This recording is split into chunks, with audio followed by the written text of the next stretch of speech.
Welcome to the new era of Formula One. It's February 2026. The engines are finally screaming in Barcelona, and within 48 hours of the first green light, the paddock hasn't just caught fire, it's entered a state of total civil war. We were told 2026 would be a clean slate. New cars, new 100% sustainable fuels, a 50-50 split between electric and internal combustion. But while fans were looking at the active aero wings flipping like Swiss Army knives, the engineers were looking at a loophole so massive you could drive a car transporter through it. The accusation? Mercedes and Red Bull powertrains have found a way to cheat the physics of the 2026 engine regs. We're talking about a thermal expansion trick that effectively gives them a power advantage their rivals literally cannot match without redesigning their entire power units. Is it illegal? The FIA says no. Is it cheating? Ferrari, Audi, and Honda say absolutely. And in a shocking twist, Red Bull, the very team accused of using the trick, might be about to stab Mercedes in the back to get the rules changed. Grab your headphones, guys. This is the first great scandal of 2026. The technical trick. To understand why Toto Wolff is telling people to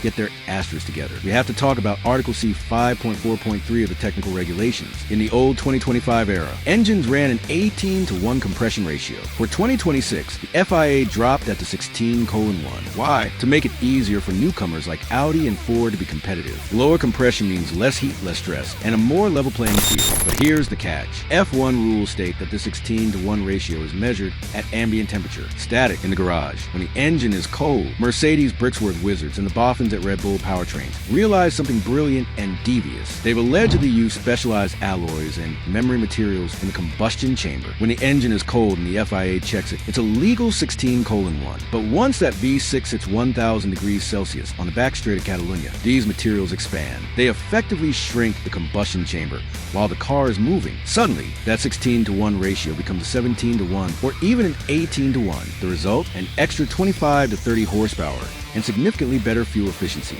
In an era where clipping, running out electrical juice at the end of the straight, is the biggest fear, that extra icy punch is the difference between a podium and being sitting duck. The paddock politics, Toto versus the world. Naturally, the rest of the grid is losing their minds. We aren't just talking about a few grumbles in the hospitality motorhomes. We are talking about a full-scale diplomatic uprising. Ferrari, Honda, and the newcomers at Audi have reportedly sent a joint dossier of protest to the FIA's technical working group. This is unprecedented. You almost never see Ferrari and Honda holding hands, but the threat of a Mercedes-style monopoly has turned old enemies into desperate allies. Their argument? They're claiming this thermal expansion trick violates the spirit of the regulations. They argue that if the FIA intended for 16:1 compression, then 16:1 is what it should be at peak operating temperature, not just when the car is sitting in a cold garage being poked by a sensor. But if you expected Toto Wolff to be defensive, you haven't been paying attention for the last decade. At the W17 launch, Toto didn't just defend the car, he went on a scorched earth offensive. He looked the world's media in the eye and channeled that classic 2014 era Silver Arrow's dominance energy. He told the press, they are just doing secret meetings and sending secret letters because they lack the imagination of our engineers. If you are slow, you complain. If you are fast, you innovate. My advice to them, get your asterisk together and focus on your own performance instead of trying to hand decap ours. That is the sound of a man who knows he has the silver bullet. And the timing is what makes this truly lethal, because the engines are scheduled for homologation on March 1st. We are in a high-stakes game of beat the clock. If Ferrari or Audi wanted to copy this material science trick now, they'd have to redesign their cylinder heads, recast the blocks, and find new suppliers for these specialized alloys. That is a 6-month job, and they have exactly 2 weeks. Inside the paddock, the propaganda machine is in overdrive. Audi is leaking stories to the German press about unfair advantages to pressure the FIA, while Mercedes is hinting that any change to the rules now will be grounds for a multi-million-dollar lawsuit over regulatory stability. If the FIA doesn't step in and ban this trick via a technical directive in the next 14 days, the 2026 World Championship might be over before the first crate even lands in Melbourne. We are looking at a legal and technical Mexican standoff where the first person to blink loses the decade, the Red Bull betrayal. Now here's where it gets spicy. Early rumors suggested Red Bull Powertrains 4 had found the same trick. Christian Horner even defended it, calling it engineering ingenuity. But the word from the Barcelona pit lane is that Red Bull's version isn't working as well as Mercedes. Reliable sources are saying the RB22 is seeing diminishing returns. Basically, their materials aren't expanding as predictably as the Merc ones, leading to reliability concerns. So what does Red Bull do? In a move that would make Machiavelli blush, Red Bull has reportedly switched sides. Reports from Motorsport Week suggest Red Bull is now aligning with Ferrari and Audi to push for a supermajority vote to change the measurement procedure. They want the FIA to measure compression ratios while hot, or use sensors to monitor it in real time. If Red Bull can't have the advantage, they'll make sure Mercedes loses it too.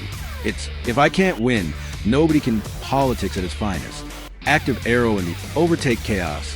And don't forget, this engine drama is happening against the backdrop of the most confusing aero rules in history. We've seen the cars on track in Barcelona, and they look twitchy. In the 2022 to 2025 era, the cars were heavy but stable.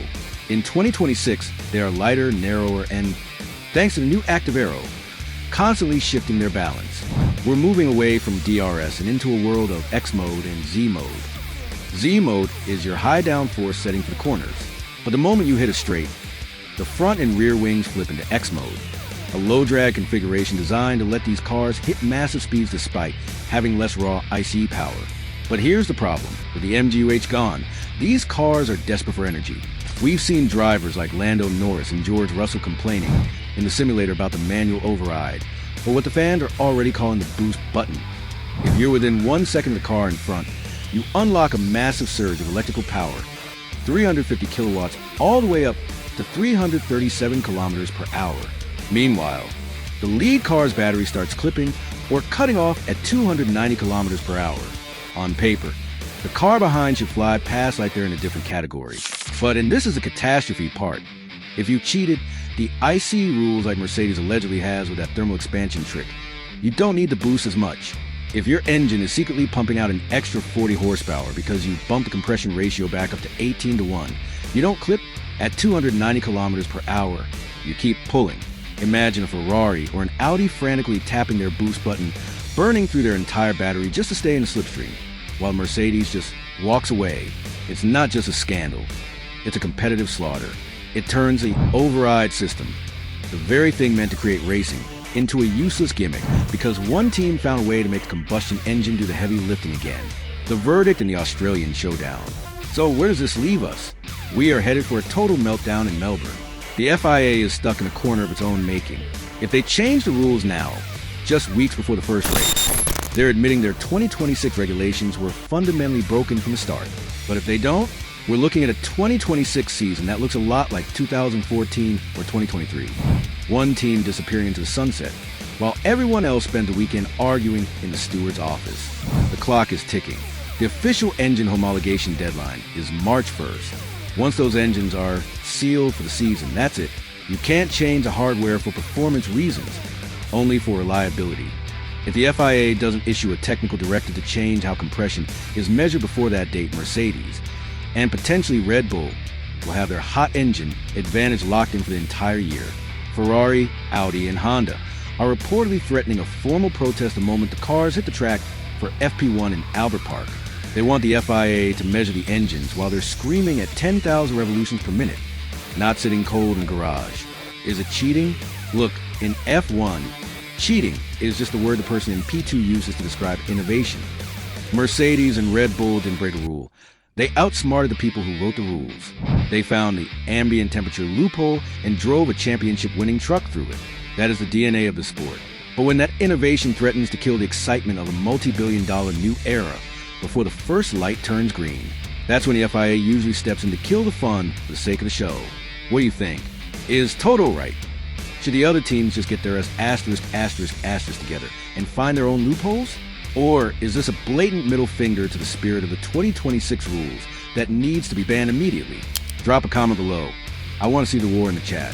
And make sure you're subscribed, because we are tracking this power unit war every single hour as we head toward the most controversial Australian Grand Prix in history.